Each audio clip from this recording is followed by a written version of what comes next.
తాకట్లో ఉన్న బంగారాన్ని విడిపించి ఆ రోజున మార్కెట్ ధర కట్టి మిగిలిన డబ్బును మీకు అందిస్తుంది Kommuri gold.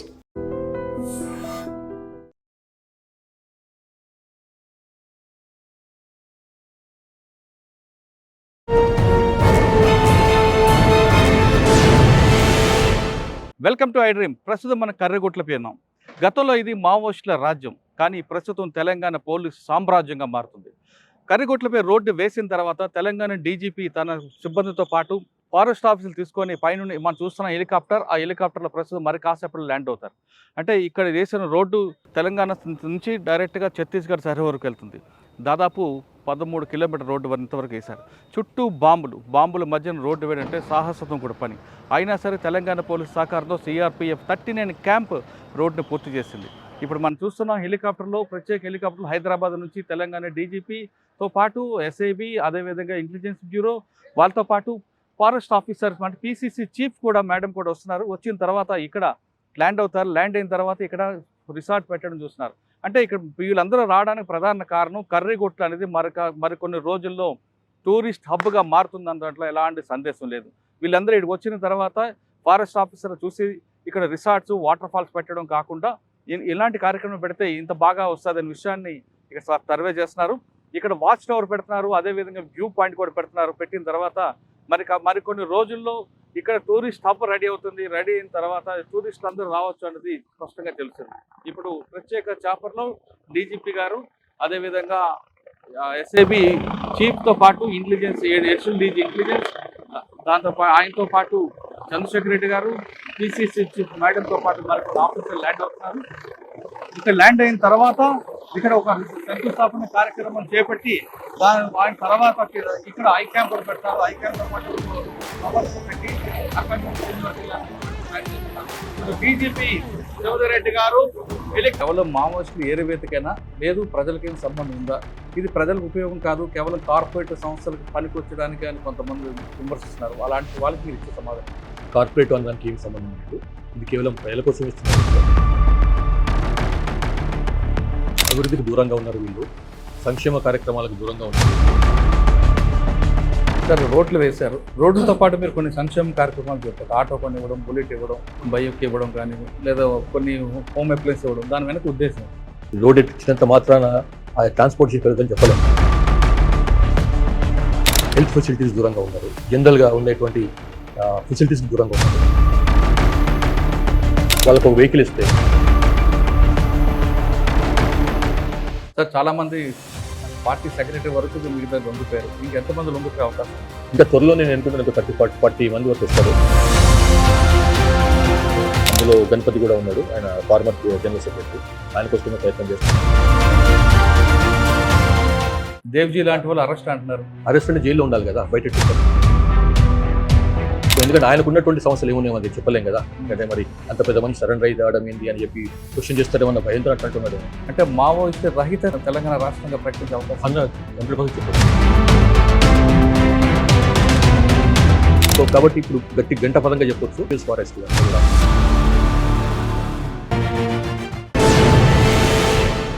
Welcome to I dream. ప్రస్తుతం మనం కర్రెగుట్టలో ఉన్నాం. గతంలో మావోయిస్టు అడ్డాగా పేరున్న కర్రెగుట్టలు ఇప్పుడు పోలీసు రాజ్యంగా మారింది.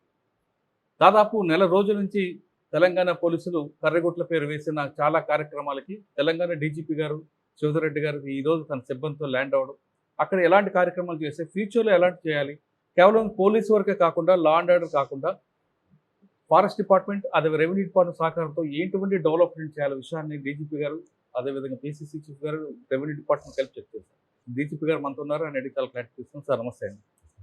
Sir, first of all me team, నేను గత 2 రోజులు చూస్తున్నా కర్రెగుట్టలో రోడ్లు వేయడంలో మీతో పాటు సిఆర్పిఎఫ్ చేస్తున్న వర్క్ మొత్తం హ్యాట్స్ ఆఫ్.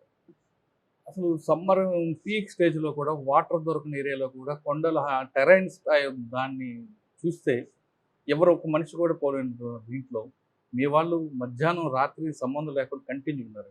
బోర్లు వేయడం విషయంలో కానీ, ఆ బోర్లు స్వయంగా అంటే ఒక పోలీస్ ఆఫీసర్ ఏంటి బోర్లు వేయడం అన్నది కూడా నేను ఫస్ట్ టైం చూడండి, లాండ్ ఆర్డర్ చేయడం కానీ అదంతా మీరు ఇచ్చిన మోటివేషన్ అనుకున్నాను. సార్, ఇప్పుడు కర్రెగుట్ట మీద వేసిన రోడ్డు కేవలం మావోయిస్టులు ఏరివేతకైనా లేదు, ప్రజలకేం సంబంధం ఉందా, ఇది ప్రజలకు ఉపయోగం కాదు, కేవలం కార్పొరేట్ సంస్థలకు పనికొచ్చడానికి అని కొంతమంది విమర్శిస్తున్నారు. అలాంటి వాళ్ళకి మీరు ఇచ్చే సమాధానం? ఈ కర్రిగుట్టల్లో ఆ ప్రాంతంలో వేసినటువంటి రోడ్లు కార్పొరేట్ దానికి ఏం సంబంధం లేదు.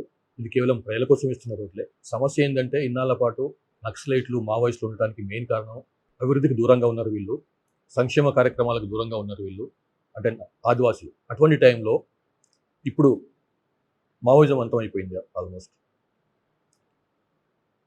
నక్సలిజం అనేది లేదు.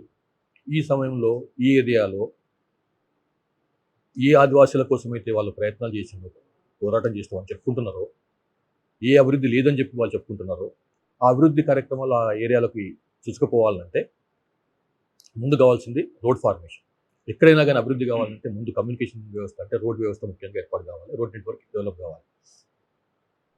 దాంట్లో భాగంగానే ఈ రోడ్ నెట్వర్క్ డెవలప్ చేసిన తప్పిస్తే అది కార్పొరేటివ్స్ వాళ్ళ కోసం అని చెప్పో లేకపోతే ఇంకోటి కోసం అని చెప్పింది కాదు. ఇది పూర్తిగా ప్రభుత్వం చొరవ తీసుకొని, తెలంగాణ ప్రభుత్వం చొరవ తీసుకొని ఈ ఏరియాలో ఒక చాలా గుడాలు ఉన్నాయి, అక్కడ వాటికి అభివృద్ధికి చాలా దూరంగా ఉన్నారు, వాళ్ళకు ఈ సంక్షేమ ఫలాలు అందటం లేదు. వాళ్ళు ఛత్తీస్గఢ్కి వెళ్ళి వచ్చిన వాళ్ళే కావచ్చు కాక, ఛత్తీస్గఢ్కి వెళ్ళి వచ్చి ఇక్కడ సెటిల్ అయిన వాళ్ళే కావచ్చు కాక. కాబట్టి ఆ ఏరియాలో కూడా మనం అభివృద్ధి తీసుకోవాలని అవసరం ఉంది అనే ఉద్దేశంతో రోడ్ వేసిన తప్పిస్తే ఇది కార్పొరేట్ వాళ్ళకి హెల్ప్ చేయాలని ఇంకేదో కారణం వల్ల కాదు. సార్, రోడ్లు వేశారు, రోడ్లతో పాటు మీరు కొన్ని సంక్షేమ కార్యక్రమాలు చెప్పారు. ఆటో కొని ఇవ్వడం, బుల్లెట్ ఇవ్వడం, బైక్ ఇవ్వడం కానీ, లేదా కొన్ని హోమ్ అప్లయన్స్ ఇవ్వడం, దాని వెనక ఉద్దేశం ఏంటి?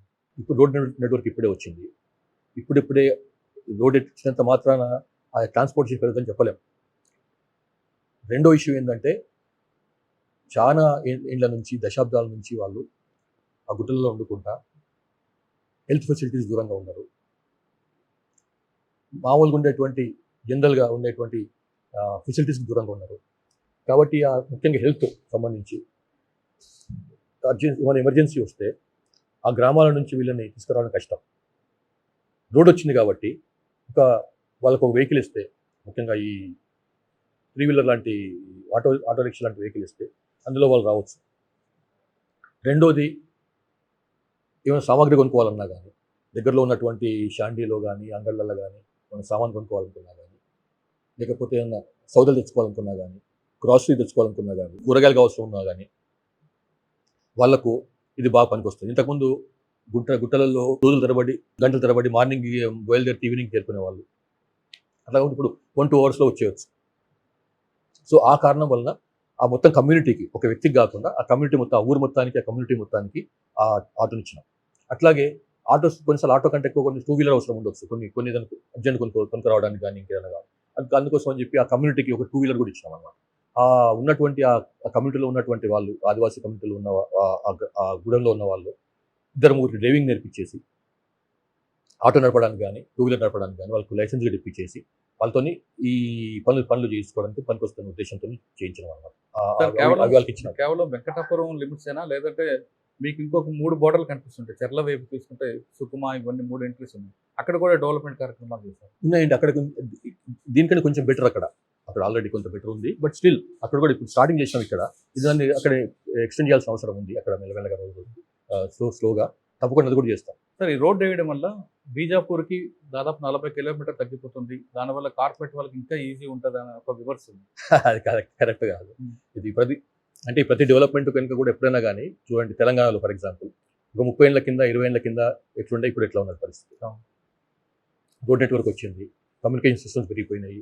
దాని అర్థం ఇక్కడ కార్పొరేట్ సెక్యూరిటీ ఏమన్నా దానికోసం చేసినామా, ప్రజల కోసం చేసిన కదా. అట్లాగే ఇక్కడ కూడా అంతే. అది ఒక రకమైనటువంటి కొన్ని వీళ్ళ అమాయకులైనటువంటి వాళ్ళకు కొంత రెచ్చగొట్టి, మీరు ఇక్కడ వస్తున్నటువంటి డెవలప్మెంట్ అది మీకోసం కాదు, ఇంకోరి కోసం, ఇది పోలీసులు ఫోర్స్ ఎక్కువ పెట్టడానికి చేస్తుందని. ఇంతకంటే ఎక్కువ పెట్టారంటే ఆల్రెడీ లాస్ట్ 3-4 ఇయర్స్ మీరు చూశారు పోలీస్ ఫోర్స్. అంతకంటే ఎక్కువ పెట్టడానికి ఏం లేదు అక్కడ.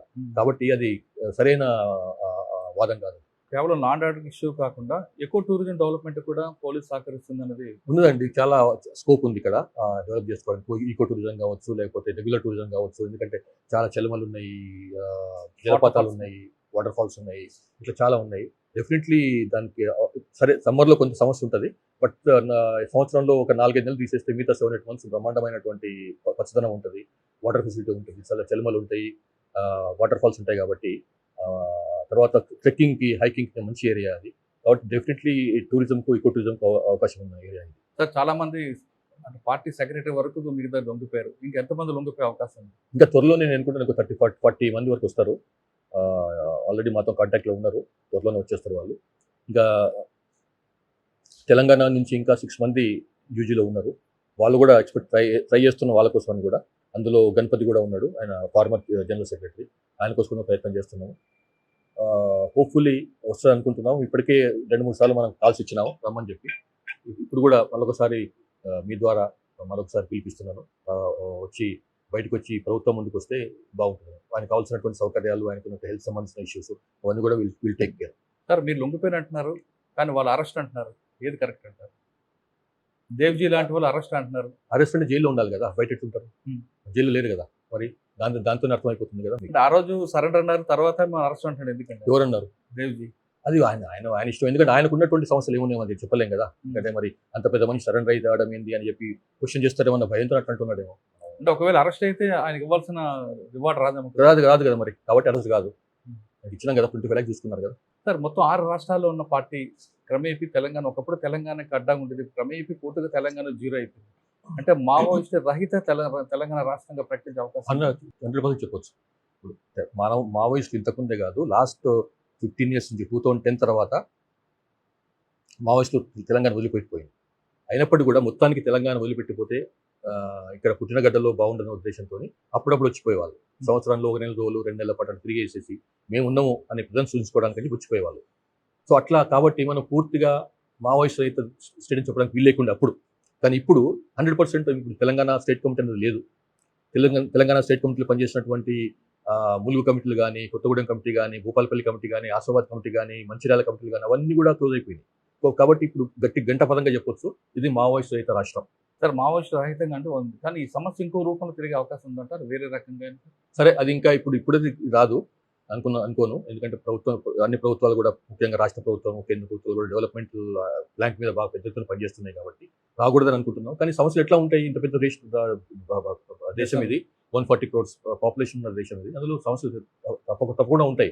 కానీ సమస్యలు ఇంత మాత్రం తుపాకి పట్టుకుంటామంటే అది కరెక్ట్ కాదు. సార్ ఇప్పుడు దాదాపు 6 ఉన్నారు సెంట్రల్ కమిటీ నుంచి, తెలంగాణ నుంచి ముప్పాల లక్ష్మణరావు గారు, గణపతిలు ఉన్నారు. వాళ్ళతో పాటు ఉన్న ఒక 20 మంది కానీ రావాలంటే తెలంగాణ ప్రభుత్వం వాళ్ళకి ఎలాంటి ఉపాధి కల్పిస్తుంది? అంటే ముఖ్యమంత్రి గారు చెప్తున్న చాలా విషయాలు కనిపిస్తాయి. అంటే ఉపాధి అనేది కాదు, వాళ్ళకు మంచి జీవితం గడిపేందుకు కావాల్సినటువంటి సౌకర్యాలు కల్పిస్తాము. వాళ్ళ పని ముందు మెయిన్గా ఏంటంటే పోలీస్ కేసులు ఉండవు. అంతకంటే పెద్ద సౌలభ్యం ఇంకేం కావాలి వాళ్ళకు, ఒకటి. రెండోది, వాళ్ళ మీద ఉన్నటువంటి ప్రకటించినటువంటి ఏదైతే రివార్డు ఉందో అది మొత్తం వాళ్ళకి ఇచ్చేస్తున్నాము. తర్వాత వాళ్ళకి ఏదన్నా చదువుకుంటాం, ఇంకా చదువుకోవాలి, మేము పర్సూ చేస్తాము. మా ఎడ్యుకేషన్ అనుకుంటే అవసౌకర్యం కల్పిస్తాము. తర్వాత ఆరోగ్యపరమైనటువంటి సమస్యలు ఏమైనా ఉంటే దానికి సంబంధించి ఆల్రెడీ ఉన్న వాళ్ళకి ట్రీట్మెంట్ మేము ఇచ్చినాము. దేవజీ కూడా సహా అందరికీ ఎవరికి ప్రాబ్లమ్ సమస్యలు ఉన్న అందరికీ కూడా ట్రీట్మెంట్ ఇచ్చినాము. బట్ వాళ్ళు కూడా మీరు మంచి హాస్పిటల్లో ట్రీట్మెంట్ ఇస్తాం. నిమ్స్లో కోసం అని చెప్పి వాళ్ళకి ఆరోగ్య కార్డు కూడా తీసుకున్నాం, నిమ్స్లో ట్రీట్మెంట్ ఇచ్చేందుకు అని చెప్పి. వాళ్ళకి ఆ జీవో కూడా వస్తుంది కదా, ఇవాళ రేపు ఆధార్ కార్డులో కూడా ఇస్తున్నాం. అవి కూడా ఇస్తాం. కాబట్టి ఇంక సమస్య ఏముంది? ఇంకో పైకి వాళ్ళు సొసైటీలో నార్మల్ సీజన్ లాగా గడపచ్చు. కానీ కొంతమంది యువత ఆ భావజాలంతో వెళ్ళే అవకాశం కనిపిస్తుంది. ఇప్పుడు ఆపరేషన్ కగార్ నడుస్తుంది. ఎక్కడైతే కొన్ని ప్రాంతాల్లో పోలీస్ క్యాంప్స్ ఉన్నాయి కాబట్టి నిశ్శబ్దంగా ఉంది. పోలీస్ క్యాంప్స్ రిమూవ్ అయితే మళ్ళీ ఒకసారి వస్తారా అనేది ఒక, అంటే అట్లా అంటూ ఉండొచ్చు, ఎలిమెంట్స్ ఉండొచ్చు, కాదని చెప్పలేము. కొంత ఉండొచ్చు, సరే ఇంకా ఉంటే బాగుండేది, వాళ్ళు ఉంటే బాగుండేది అనుకున్న వాళ్ళు ఉండొచ్చు. కానీ ఇప్పుడున్న పరిస్థితుల్లో మన పునరుత్థానమైనటువంటి సమస్య లేదు, అది లేదు, అవకాశం లేదు. సార్ మీరు నర్సీపట్నం నుంచి పనిచేశారు, ఇప్పుడు ఆపరేషన్ కగార్ వరకు వచ్చారు. చాలా మీకు వ్యాస్ట్ ఎక్స్పీరియన్స్ ఉంది. ఒకప్పుడు పార్టీ అనగానే చదువుకున్న వాళ్ళందరూ ఐడియాలజీతో వెళ్ళేవారు. ఇప్పుడు క్రమేపీ తగ్గిపోవడానికి కారణం అనుకుంటారు? ఇప్పుడు 2004 సంవత్సరంలో కోపటి గంధి అని చెప్పి ఆయన సీసీ మెంబర్ ఉండే, మనం అరెస్ట్ చేసినాం 2008లో 9లో అనుకుంటా. సో ఆయన అప్పుడే 2004లోనే చర్చల కాలంలో ఒక సర్వే చేసింది మావోయిస్టులో. చర్చలు ఒకటి జరుగుతుంటే ఇంకొక survey, social investigation of Telangana అని చెప్పి, అదొక 57-58 పేజీల సర్వే రిపోర్ట్ అది. అందులో అప్పటికే చెప్పినాడు ఆయన, తెలంగాణలో ఇప్పుడున్న పరిస్థితి బాగాలేదు. తెలంగాణ జనరల్గా గ్రామాల్లో సౌకర్యాలు పెరిగిపోయినాయి, గ్రామాల్లో ఇద్దరు పిల్లలు ఉండాలన్న కాన్సెప్ట్ పెరిగిపోయింది, ఇంగ్లీష్ మీడియం స్కూల్స్ వచ్చేసినాయి, ఇంగ్లీష్ మీడియం ముందు చదువుకోవాలని చెప్పి వాళ్ళు ఏ స్థాయి వాళ్ళైనా కానీ సరే ఇంగ్లీష్ మీడియంలో మా పిల్లలు చదివించాలని అన్న భావం పెరిగింది. తర్వాత ఇంతకుముందు లేక మేము పిలిపేయంగానే స్టూడెంట్స్ రోడ్ల మీదకి వస్తలేరు, ఇంతకుముందు వచ్చేవాళ్ళు ఇప్పుడు వస్తలేరు, అందరు కూడా వాళ్ళ వాళ్ళ కెరీరిజం పెరిగిపోయింది. కెరీర్ రేప్ అన్నదే చూసుకుంటున్నారు వాళ్ళు. అట్లాగే పోలీసులకు కూడా ఇన్ఫర్మేషన్ బాగా వెళ్ళిపోతున్నది. ఊర్లోకి వెళ్ళంగానే మనము తర్వాత ఊర్లలో పోలీస్ స్టేషన్లన్నీ కూడా మిలిటరీ క్యాంపులా తయారైపోయినాయి. చాలా దుర్భేద్యమైనటువంటి పోలీస్ స్టేషన్ కట్టుకున్నారు. ఇంతకుముందు లాగా లేదు. ఇంతకుముందు ఉట్టిన పోలీసులు వచ్చి అటాక్ చేసేవాళ్ళు. అట్లా లేవు పోలీస్ స్టేషన్లు. రోడ్ నెట్వర్క్ ఊర్లలో పెరిగిపోయింది. తర్వాత ఏ వర్గాలైతే మనకి ఇంతకుముందు నక్సలైట్లను ఆహ్వానించిన ఊర్లకు, ఆ వర్గాలే మనల్ని ఇప్పుడు దూరం కొడుతున్నాయి. ఎందుకంటే వాళ్ళ చేతిలో కొత్తగా రాజకీయ అధికారం వచ్చింది. అంతకంటే ముందు 1990 తర్వాత ఆ చేతిలోకి వాళ్ళ చేతిలోకి రాజ్యాధికారం వెళ్ళిపోయింది. రిజర్వేషన్ వచ్చింది. ఈ లోకల్ బాడీలలో రిజర్వేషన్ వచ్చింది. కాబట్టి ఆ విధంగా వచ్చినటువంటి రాజ్యాధికారాన్ని వాళ్ళు అనుభవిస్తున్నారు. సో ఏ వర్గాలు అయితే మనకి ఇంతకుముందు ఆహ్వానించిన ఊర్లకు, స్వాతంత్రించిన ఊర్లకు సేమ్ ఆ వర్గాలు ఇప్పుడు మనకు దూరం కొడుతున్నాయి. కాబట్టి ఇప్పుడు మనకు కష్టము గ్రామాల్లో మనకు అంత ఇప్పుడున్నంత ఇంతకుముందు ఉన్నటువంటి ఏదైతే ప్రేమాభిమానాలు ఉండేదో మన పార్టీ పట్ల ఇప్పుడు లేవు అని చెప్పి ఆయన రాసుకున్నాడు. అది సీసీ మెంబర్ అయినటువంటి పొలిట్ బ్యూరో మెంబర్ అయినటువంటి కోపిడి గాంధీ 2004 రాసుకున్నాడు. చర్చలు జరుగుతున్న కాలంలో చర్చలు జరుగుతున్నాయి కాబట్టి పోలీస్ ఆపరేషన్స్ తగ్గిపోయినాయి. ఆ టైంలో వాళ్ళు వచ్చి సర్వే చేసుకున్నారు అన్నమాట. సో అదనమాట. సో అవే కారణాలు, కొత్త కారణాలు ఏం అక్కర్లేదు. వాళ్ళు చెప్పుకున్న కారణాలే సార్. అదొకటే అంటుంటారా? లేదు కుల సంఘాలు రావడం అది కూడా కారణం, అది కూడా ప్రధానమైన కారణం, అనుమానం లేదు. అందుకుండా అందులో ఒక పెద్ద చర్చ ఉన్నది వాళ్ళ పార్టీలోనే. వర్గ పోరాటం ముఖ్యమా, కుల పోరాటాలు ముఖ్యమా, వర్గం ముఖ్యమా, కులం ముఖ్యమా అనేది పెద్ద, అది నాకంటే వాళ్ళు చెప్పగలుగుతారు మీకు. అందులో అది కూడా కారణం. దాంతోపాటు కొంతమంది అధికారులు ఎవరైతే యువతకి సెల్ ఫోన్లు అలవాటు చేసి ప్రజలకు పార్టీకి దూరం అవ్వడానికి కొంతమంది కారణం అంటారు. అది చాలా స్మాల్ టాక్టిక్ అండి. అది పెద్ద ఇష్యూ కాదు. ఓవరాల్గా మనం చూసుకోవాల్సిన ఒక స్ట్రాటజీ పరంగా, సిద్ధాంతపరంగా, విధానపరంగా మాట్లాడాలి. కానీ చిన్న టాక్టిక్, అది చిన్న ఎత్తుగడ, పెద్ద ఏముండదు. సార్, నర్సీపట్నం, చింతపల్లి పనిచేస్తుంది. మీకు ఆ టెరైన్ బాగుందా, ఈ టెరైన్ బాగుందా? చింతపల్లి, నర్సీపట్నం ఏరియాలో కొంచెం గ్రీనరీ ఎక్కువ ఉంటుంది. చాలా ఎక్కువ గ్రీనరీ ఉంటుంది. చాలా హైట్స్ ఎక్కువ, ఆల్టిట్యూడ్ ఎక్కువ. అది ఇక్కడనే అంత ఆల్టిట్యూడ్ మాక్సిమం 800-900 కంటే ఎక్కువ లేదు ఇక్కడ. ప్లస్ ఇదంతా డిసిడ్యూస్ ఫారెస్ట్. ఇదంతా కూడా అంతా రాకీ టెరైన్. ఇదంతా కూడా గుట్టలను కూడా రాకీ టెరైన్ ఉంటాయి. కాబట్టి చెట్లు పెద్దగా పెరగవు, పెద్ద హైట్ పెరగవు డిసిడ్యూస్ ఫారెస్ట్ కదా. అక్కడనేమో చాలా పెద్ద ఎత్తున పెద్ద చెట్టు పెరిగేటివి, గ్రీనరీ ఎక్కువ ఉంటుంది. మంచి సాయిల్ అక్కడ ఎత్తు ఎక్కువ ఉంటుంది. మావోయిజం మిషన్ చాలా సంవత్సరాలు మీరు చూశారు. అది ఇక్కడికి ఫాస్ట్గా ఎండ్ చేసుకొచ్చారా, లేదా అక్కడ టైం పట్టిందంటారా? అయ్యో వీళ్ళు కానీ ఇక్కడే టైం పట్టిందండి. తెలంగాణలోనే టైం పట్టింది. ఎందుకంటే మొదటి నుంచి తెలంగాణ ఒక రకంగా వాళ్ళకు కొన్ని నాయకత్వాన్ని ఇచ్చిన తెలంగాణ, సిద్ధాంతబద్ధులైనటువంటి నాయకత్వం ఉన్న తెలంగాణ. అందులో అనుమానం లేదు. ఏదో కేవలం వచ్చి ఏదో తుపాకి పట్టుకొని ఏదో కొన్నాళ్ళు పట్టి తిరగొద్దాన్ని అన్నట్టు వాళ్ళు కాకుండా, సిద్ధాంతం నమ్మిన వాళ్ళు కొంతమంది ఉన్న వాళ్ళు. కాబట్టి ఆ సిద్ధాంత బలం బాగుంది ఇక్కడ. కాబట్టి నెక్స్ట్ ఇటువంటి కార్యక్రమాలు ఏ జిల్లాలో ఎక్కువగా మీరు చేస్తారు? ఇప్పుడు ఇట్లాంటి అంటే మనకు తెలంగాణ మొత్తంలో కూడా ఓన్లీ ఇక్కడ ఉన్నటువంటి ఈ నార్త్ తెలంగాణలో మరీ ముఖ్యంగా ఈ ములుగు జిల్లా, కొంత భూపాలపల్లి జిల్లా, కొంత కొత్తగూడెం జిల్లాలో ఈ సమస్య ఉంది. కొంత రోడ్ నెట్వర్క్ లేకపోవటము, టెరైన్ కఠినమైన టెరైన్ ఉండటము, తర్వాత ఈ గుట్టలు పెద్దగా ఉండటము, దాంతో కొంత సమస్య వచ్చింది. కాబట్టి ఇక్కడ ఉన్న మిగతా ప్రాంతాల్లో అంత సమస్య ఉందంటే చెర్ల వైపు కూడా ఇక ఈ కార్యక్రమం డెఫినెట్లీ కంటిన్యూ చేస్తాం. సార్, మావోయిజం కాస్త పక్కన పెడదాం. ఫైనల్గా మీ టైం ఎక్కువ అవుతుంది. లాస్ట్ క్వశ్చన్, అలైవ్ దాని కాన్సెప్ట్ తీసుకోవడానికి రీజన్? నేను మొదటి నుంచి కూడా కొంత దీనిపైన, రోడ్ సేఫ్టీ పైన కొంత ఎక్కువ ప్రాముఖ్యం ఇచ్చినాను. నేను ఇక్కడ పనిచేసినా కానీ ఇష్యూ ఏంటంటే, ఇప్పుడు ఈ 2025 తీసుకుందాం ఫర్ ఎగ్జాంపుల్, తెలంగాణ తీసుకుందాం. అది దేశమంతా సమస్య అనుకోండి. తెలంగాణ వరకు తీసుకుంటే మర్డర్లలో చనిపోయిన వాళ్ళు, హత్యలలో చనిపోయిన వాళ్ళు సుమారు 800 మంది ఉన్నారు, కొంచెం అటు ఇటుగా. రోడ్లపైన చనిపోయిన వాళ్ళు 7500 మంది ఉన్నారు. అంటే దానికి ఆల్మోస్ట్ 9 మంది రోడ్ల మీద చనిపోయినారు. హత్యలో చనిపోయిన వాళ్ళు దానికి కారణం ఉంటుంది, చంపినవానికి ఒక కారణం ఉంటుంది. ఏదో పాత పగలో, లేకపోతే గట్టు పంచాయతీ ఏదో రీజన్ ఉంటుంది, అక్రమ సంబంధం ఏదో రీజన్ ఉంటుంది. రోడ్డు మీద చనిపోయిన ఏం రీజన్ అండి? ఏం లేవు. జస్ట్ ఇంట్లోకి వెళ్ళి బయటికి వెళ్తాడు, ఒక గంట తర్వాత ఇంటికి ఇన్ఫర్మేషన్ వస్తుంది, మీ వాడికి ఇట్లా అయింది, చనిపోయినాడు అని చెప్పి. సో దానికి కారణం లేదు కదా. కాబట్టి ఇది తర్వాత రోడ్ మీద యాక్సిడెంట్ అయినప్పుడు ఒక కుటుంబం రోడ్డు పాలైపోతుంది మామూలు స్థాయి వల్ల. అయితే రోడే బ్రెడ్ అన్నారు అనుకోండి, ఇంటికి ఒకడే జీవనం ఎర్న్ చేసేవాడు అనుకోండి, వాళ్ళ పరిస్థితి ఏం కావాలి, వాళ్ళ ఫ్యామిలీ పరిస్థితి ఏం కావాలి, వాళ్ళు కట్టు కాకుండా ఇటు కాకుండా తల్లిదండ్రులు ఉంటారు అనుకోండి, వాళ్ళ పరిస్థితి ఏం కావాలి, వాళ్ళ పరిస్థితి ఏం కావాలి, పెళ్లి కాలేదనుకోండి, తల్లిదండ్రులు మాత్రం అనుకోండి, తల్లిదండ్రులు ఉండి పెళ్లి అయ్యి వాళ్ళ పిల్లల వాళ్ళ సంగతి ఏం కావాలి, ఇంత ఘోరం కదా వాళ్ళ పని ఒక కుటుంబం. కాబట్టి ఇది ఒక పెద్ద ప్రజా సమస్య. ఇది కేవలం పోలీస్ డిపార్ట్మెంట్, ట్రాన్స్పోర్ట్ డిపార్ట్మెంట్ అని కాకుండా ఇది పబ్లిక్ సేఫ్టీ ఇష్యూ, ప్రజా భద్రతకు సంబంధించినటువంటి అంశం. కాబట్టి దీన్ని టేకప్ చేయాలి. దీన్ని చాలా ఇప్పుడు ఓన్లీ రోడ్డు మీద యాక్సిడెంట్ తగ్గించాలి, డెత్స్ తగ్గించాలి. చాలా యాక్సిడెంట్ ఎట్లా అవుతుందంటే కేవలం మానవ తప్పిదం వల్ల అవుతుంది. చాలా మంది ఏమనుకుంటుంటే రోడ్లు బాగాలేవు, టర్నింగ్ ఉన్నది, అట్లుంది, అది ఉండొచ్చు. కానీ మెయిన్ యాక్సిడెంట్లు కేవలం ప్రజల తప్పిదం వల్లనే, రైడర్స్ తప్పిదం వల్ల జరుగుతున్నాయి అనమాట. కాబట్టి మేమేమనుకున్నామంటే మెయిన్గా ఈ 4-5 మొత్తం తీసుకోక్కర్లేదు, మొత్తం ఒక 5-6 ముఖ్యమైనటువంటి తప్పిదాలు ఏవైతే ఉన్నాయో ప్రజలు చేస్తున్నాయి, ముఖ్యంగా రోడ్డు మీద చేస్తున్నవి, వాటిని బాగా ప్రజల్లోకి చేయాలి. ఈ తప్పులు చేయొద్దు, మీరు తప్పులు చేయడం వల్ల మీకు రోడ్డు మీద భద్రత ఉండదు అని బాగా దీన్ని ప్రజల్లోకి తీసుకెళ్ళాలి, అవేర్నెస్ క్రియేట్ చేయాలన్న ఉద్దేశంతో ఈ అరైవల్ అనే ప్రోగ్రామ్ పెట్టినాం. లక్కీగా ఏంటంటే ఆనరబుల్ సీఎం గారిని నేను కోరినప్పుడు, సార్ ఇది పోలీస్ డిపార్ట్మెంట్ పరంగా మాత్రమే చేస్తే బాగుండదు, ట్రాన్స్పోర్ట్ డిపార్ట్మెంట్ పరంగా చేస్తేనే బాగుంటుంది, ఇది కొన్ని రొటీన్ అయిపోయింది.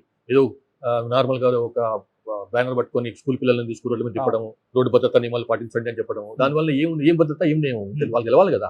సో కాబట్టి మేము ఏంటంటే దీన్ని ఇంకొంచెం డీసెంట్లైజ్ చేసేసి ప్రతి ఊరికి వెళ్ళాలి, ప్రతి గడపకి వెళ్ళాలి, ప్రతి మనిషికి మన కాన్సెప్ట్, మన ఈ నినాదం వెళ్ళాలి, మీరు జాగ్రత్త డ్రైవ్ చేసి తిరిగి రండి అని చెప్పి. సో ఎప్పుడైతే ఆనరబుల్ సీఎం గారికి నేను చెప్పినో వారు వెంటనే యాక్సెప్ట్ చేసేసి ఇప్పుడు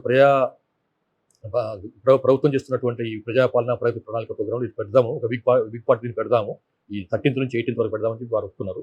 దానికి గవర్నమెంట్ కృతజ్ఞతలు ఆనరబుల్ సీఎం గారికి. సో దాంట్లో భాగంగా ఇప్పుడు ఈ నెక్స్ట్ 13th నుంచి 18th అయ్యే ప్రోగ్రాంలో only police department, transport department కాకుండా రైట్ ఫ్రమ్ వార్డ్ మెంబర్ స్థాయి నుంచి, కొత్తగా ఎలక్ట్ అయినటువంటి వార్డ్ మెంబర్ స్థాయి నుంచి ఆనరబుల్ సీఎం స్థాయి వరకు కూడా everybody will participate in this programme అనమాట. దాని ఇంపాక్ట్ వస్తుందండి?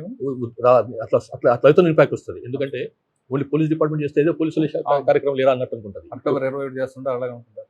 ఇప్పుడు ఏంటంటే every wing of the government, political wings, executive wings, తర్వాత కింది స్థాయి నుంచి పైదానికి ఉన్నటువంటి అన్ని శాఖలు కూడా ఇందులో పార్టిసిపేట్ చేస్తే 1 వీక్ పాటు ప్రజలు కూడా పెద్ద ఎత్తున సమాయత్తం చేయాలన్న ఉద్దేశం, మనల్ని పార్టిసిపేట్ చేయించాలన్న ఉద్దేశంతో చేస్తున్నాం. కాబట్టి నేను కూడా తప్పకుండా సక్సెస్ఫుల్ అవుతాను అనుకుంటున్నాను. సార్, మీరు డిపార్ట్మెంట్కి వచ్చినప్పటికీ ట్రెడిషనల్ క్రైమ్, తర్వాత వైట్ కాలర్ ఆఫెన్స్ అయింది, ప్రజెంట్ సైబర్ క్రైమ్లో వాడు ఫోన్లోనే చేస్తుంటాడు. కాబట్టి పబ్లిక్కి సైబర్ క్రైమ్ విక్టిమ్ కాకుండా ఉండాలంటే మీరు చెప్పే మెసేజ్? దానికి చాలా ఉందండి. ఇప్పుడు సైబర్ క్రైమ్ విక్టిమ్ కాకుండా ఉండాలంటే ముఖ్యంగా ఎవరైతే సిటిజన్ ఉన్నాడో ఆయన జాగ్రత్త ఎక్కువ. ఆయన జాగ్రత్త పడితే సైబర్ క్రైమ్కి అయ్యే అవకాశమే లేదు. రైట్. ఆయన మెయిన్ జాగ్రత్త పడాల్సిన అవసరం ఉంది. దానికి సంబంధించి మనకు భారతదేశంలో ఎక్కడ కూడా లేనటువంటి ఏకైక ఆర్గనైజేషన్, ఒక స్టేట్ నడిపిస్తున్న ఆర్గనైజేషన్ మనకు తెలంగాణ సైబర్ సెక్యూరిటీ బ్యూరో ఉంది. దానికి సపరేట్గా DG rank, additional DG rank ఆఫీసర్లు హెడ్గా ఉన్నారు. అది చాలా లాస్ట్ మీరు చూసి ఉండొచ్చు. భారతదేశం మొత్తంలో సైబర్ క్రైమ్ పెరిగితే తెలంగాణ తగ్గింది. రికవరీ కూడా తెలంగాణ చాలా ఎక్కువ ఉంది మొత్తం దేశం మొత్తంలో. ఎందుకంటే మనం ప్యూర్లీ ఫోకస్గా చేస్తున్నాం కాబట్టి, పూర్తిగా ఒక డెడికేటెడ్ ఒక ఆర్గనైజేషన్ పెట్టినాం కాబట్టి, ఫోకస్తో చేస్తున్నాం కాబట్టి ఈ ఫలితం వచ్చింది మనకు. ఇది ఇంకా డెఫినెట్గా బాగా చేస్తాం, ముందు ఈ సైబర్ క్రైమ్ కంట్రోల్ చేస్తాం. మెయిన్గా ఏంటంటే ఇంతకుముందు చెప్పినట్టుగా సైబర్ క్రైమ్ కంట్రోల్ చేసుకోవాలంటే, సైబర్ క్రైమ్ గురి కాకుండా ఉండాలంటే ఆ వ్యక్తి మీద ఉంది. ఇది ఎవడో వచ్చి కట్టుబట్టుకొని తీసుకొని రాడు. ఎక్కడో కూర్చొని, ఎక్కడో రాజస్థాన్లోనో, జైపూర్లోనో, జమ్మూలో కూర్చొని వాడు అటెంప్ట్ చేస్తుంటాడు. అంటే నీ చేతిలో సెల్ ఫోన్ ఉంటే నువ్వు ఇక నేరానికి గురయ్యే అవకాశం ఉంటుంది. కాబట్టి దగ్గరలో ఉన్నాడు కాబట్టి అది నీ చేతిలో ఉంది, నువ్వు దాన్ని నొత్తాలా లేదా అన్నది నీ చేతిలో ఉంది. ఒక ఫైల్స్, ఒక ఏమంటారు వాటిని, వైరస్ ఉన్న ఫైల్స్ ఇస్తాడు, పంపిస్తాడు మీకు. దాని ఏదో మనం తెలియకుండా వచ్చేస్తాం, ఓపెన్ అయిపోయింది, మనం అంత ఓపెన్ అయిపోయినట్టే మనకి. కాబట్టి అది ఒత్తకుండా ఉండాలి. మనకు తెలియని విషయాలు ఉంటే దాని రోజు పోవద్దు. దీనికి డిజిటల్ లిటరసీ ప్రాబ్లం ఉంది కాబట్టి అంటే అది కరెక్టే. ఇది ఇంతకుముందు ఏంటంటే ఓన్లీ పట్టణాల వరకే పరిమితం అయింది 2-3 ఏళ్ల కింద వరకు. లాస్ట్ ఆల్మోస్ట్ 2 years నుంచి ఏంటంటే ఓన్లీ గ్రామ సింహాలు కూడా దీనికి గురవుతుంది. గ్రామాల్లో కూడా పెద్ద ఎత్తున వచ్చేసింది సమస్య. కాబట్టి మనం ఏంటంటే ఇప్పుడు ఈ డిజిటల్ లిటరసీ లాస్ట్ ఫిబ్రవరి నెలలో పెద్ద ఎత్తున స్టేట్ మొత్తం చేసినాం. టీజీసీఎస్బీ వాళ్ళు, సైబర్ సెక్యూరిటీ బ్యూరో వాళ్ళు స్టేట్ మొత్తం చేసింది ఈ లిటరసీని. అంటే ఇదే నేను చెప్పిన ఇంతకుముంది, ఏపీకి ఫైల్స్ వచ్చినప్పుడు దాన్ని నొక్కొద్దు, దాన్ని అరెస్ట్ చేయొద్దు, డిజిటల్ అరెస్ట్ ఎవరు చెప్పినప్పుడు పట్టించుకోవద్దు, డిజిటల్ అరెస్ట్ లేదు. ఇట్లా చాలా ఉన్నాయి. ఒకటే ఫిషింగ్ ఎన్నో రకాల ఉన్నాయి అందులో. తర్వాత మనకు ఏమంటారు, ఓటీపీ నెంబర్ వచ్చింది మాకు ఇవ్వమని చెప్తాడు. సో ఇవన్నీ కూడా మీకు అనుమానం ఉంటే ముట్టొద్దు దాన్ని. ఇంకా సింపుల్, మీకు అనుమానం ఉంటే ముట్టొద్దు, లేకపోతే తెలిసిన ఇట్లా వచ్చింది, నాకు ఇది ఓకేనా, చేయొచ్చు అని చెప్పారు. సో దానివల్ల మన జాగ్రత్త మనకు శ్రీరామ రక్షక ఉంటుంది తప్పిస్తే. ఎందుకంటే ఇది ఫిజికల్ అఫెన్స్ కాదు, ఇది సైబర్ అఫెన్స్. ఫిజికల్ అఫెన్స్ అయితే వచ్చి కత్తి పట్టుకోను, తుపాకి పట్టుకోను, బెదిరించవచ్చు, ఇంట్లో దూరపడి తీసుకుపోవచ్చు. ఇది అట్లా కాదు కదా. మన తప్పులనే ఉంటుంది. మనం కనుక జాగ్రత్త ఉంటే అసలు తప్పు చేసే అవకాశం ఉండదు మనకు. కొంతమంది పార్టీలు అందరూ చాలా మంది వచ్చేసారు, సరెండర్ అయ్యారు, అరెస్ట్ చేస్తున్నారు. కానీ పార్టీ చెప్పిందని మేము వాళ్ళకి అన్నం పెట్టామనో ఇంకో చేసామని మమ్మల్ని తీసుకెళ్లి జైల్లో పెట్టారు గతంలో. ఆ విధంగా జైల్లో మగ్గిపోతున్న మమ్మల్ని భారత పౌరులుగా గుర్తించి తెలంగాణ ప్రభుత్వం మమ్మల్ని సహకరించి బయటికి తీసుకొస్తే మేము హాయిగా ఉంటామని కొంతమంది కోరుకుంటున్నారు. నాకు తెలిసినంత వరకు అయితే తెలంగాణలో అట్లాంటి వాళ్ళు ఎవరు లేరండి. నాకు తెలిసినంత వరకు అయితే పాత కేసుల్లో అరెస్ట్ అయి ఉన్న వాళ్ళు, అంటే యూజీ ఉండి చాలా పెద్ద స్థాయిలో ఉన్న వాళ్ళు ఉంటే ఉండొచ్చు, కొంతమంది ఒకరు ఉండొచ్చు. కానీ ఇట్లా కింది స్థాయిలో బువ్వ పెట్టిన వాళ్ళం అని చెప్పు, లేకపోతే ఆ భోజనం పెట్టిన వాళ్ళని చెప్పు, నీళ్ళు పోసినామని చెప్పు, అట్లాంటి వాళ్ళు అసలు లేరు తెలంగాణ. అసలు అప్పుడు కూడా మనం పెద్ద సీరియస్ తీసుకోలేదు, ఇప్పుడు అసలే సీరియస్ తీసుకోవాలి. మొత్తం మీద తీసుకుంటే తెలంగాణలో రాబోయే కాలం కూడా మంచిది. ఇప్పుడు మాత్రం తెలంగాణలో మావోయిస్టు రహిత తెలంగాణ రాష్ట్రం అంటున్నారు డీజీపీ సోదరెడ్డి గారు. అంతేకాకుండా మావోయిజం కాదు, ప్రస్తుతం సైబర్ క్రైమ్ ఉంది కాబట్టి సైబర్ క్రైమ్లో మన చేతిలో ఉంది కంట్రోల్ అవ్వాలంటే, కాబట్టి సెల్ ఫోన్ వాడేటప్పుడు జాగ్రత్తగా ఉండంటూ డీజీపీ గారు చెప్తున్నారు. ఇది డీజీపీ గారు తెచ్చిన వచ్చే వారం మరో విషయాలు మళ్ళీ కలుద్దాం. అంతగా నమస్తే. Thank you sir. Thank you. iDreams, this police diaries is something very, very valuable towards that. I must really appreciate Murali, your insights. iDreams founder and CEO చిన్న వాసుదేవ్ రెడ్డి గారితో మురళీధర్ క్రైమ్ స్టోరీస్ చాలా ఫేమస్ అయిపోయినాయి. Gautam Savan garu and Sajjan sir. Good. Well done. I congratulate him for doing so well, and I congratulate him his boss also. So well.